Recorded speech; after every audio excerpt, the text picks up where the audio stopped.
In Canada, we've developed a national use of force framework. It's referred to as the Force Continuum.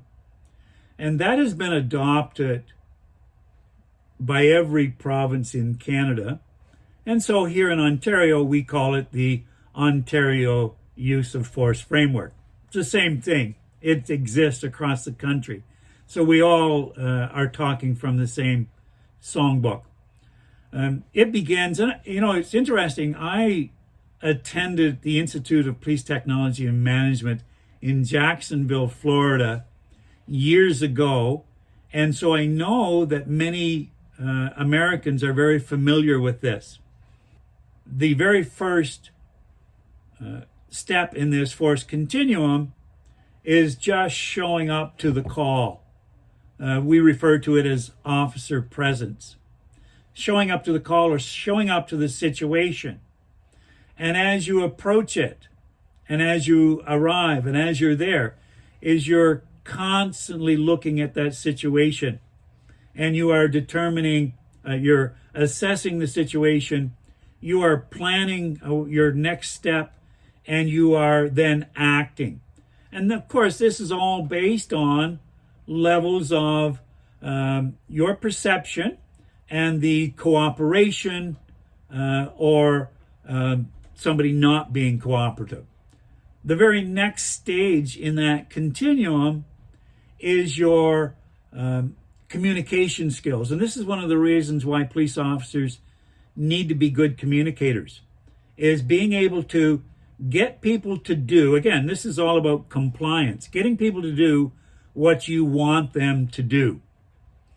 And if that, looking at the situation and assessing, planning and acting, you do have to go to that next step on occasion.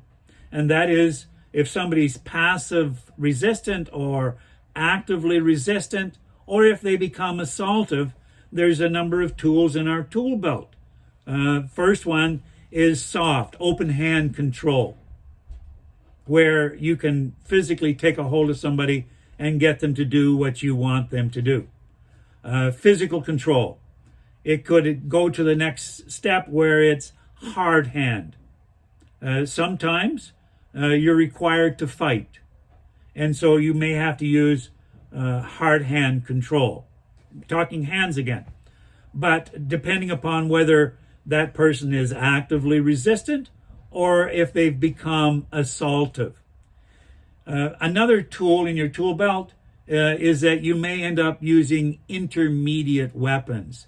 Things like your baton, your OC spray, or some other piece that you've been given below that lethal force. Oh, with the taser gun. So those are all options that you have available to you. And the very last one, when you have been threatened by grievous bodily harm or death, or somebody in your control has been threatened or is under threat of grievous bodily harm or death. Only then can you go to that next level, which is you using lethal force to protect yourself or those people in your control or charge. And so no police officer, I believe, ever goes to work looking forward to using lethal force. I think in some cases it's something that may have, it's either justified or it isn't justified. And in some cases, the situation may have been allowed to spin out of control.